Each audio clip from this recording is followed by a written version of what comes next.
This video will illustrate how to predict the direction of coverage bias in a survey. Think about a survey asking respondents whether they support Obamacare, the Affordable Care Act. This survey only calls landlines.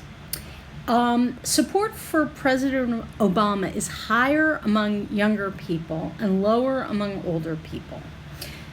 So you want to use these facts to predict the direction of coverage bias in the variable Obamacare support, if any.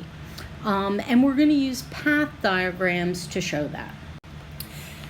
The variable that we're interested in is support for Obamacare. And we're interested in coverage bias, so we're interested in any mismatch between the sampling frame, or who's covered by the survey, and the population. In this case, our coverage issue is that only people with landline phones are called. So we're interested in whether or not there's a relationship between Obamacare support and having a landline. So first we want to think about having a landline.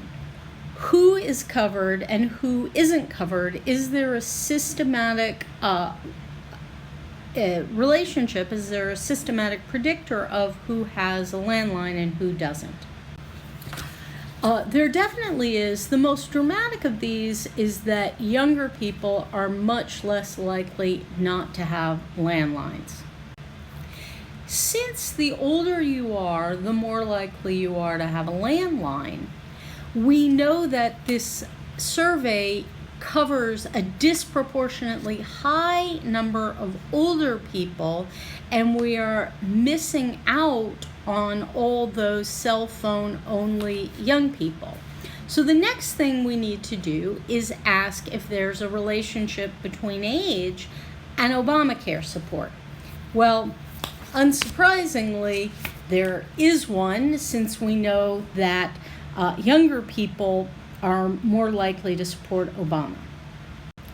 In fact, there's actually a direct relationship between age and Obamacare, because people who are 65 and over in the United States already have Medicare. They didn't need health insurance. They already had some. So the older someone is, the less likely they are to support Obamacare. The younger someone is, the more likely they are to support Obamacare. But there's also an effect via just support for Obama. It turns out that how much someone supports Obama is a major predictor of how much they support Obamacare, and it's also true that older people are less likely to support Obama, younger people more likely to support Obama. So we have a direct effect from age to Obamacare support, and we have an effect via Obama. So now we have the whole thing. We have a way to predict a correlation between the variable we're interested, supporting Obamacare, and whether or not someone is covered by the survey. And it's a negative relationship, because older people more likely to have landline, more likely to be covered, older people less likely to support Obamacare. So we have that negative correlation. That means that Obamacare supporters who are younger people are underrepresented in the survey, and people who don't support Obamacare, older people, are overrepresented in the survey. That means that the variable Obamacare support will be lower in the survey than it is in reality. So Obamacare support is underestimated because of the coverage bias.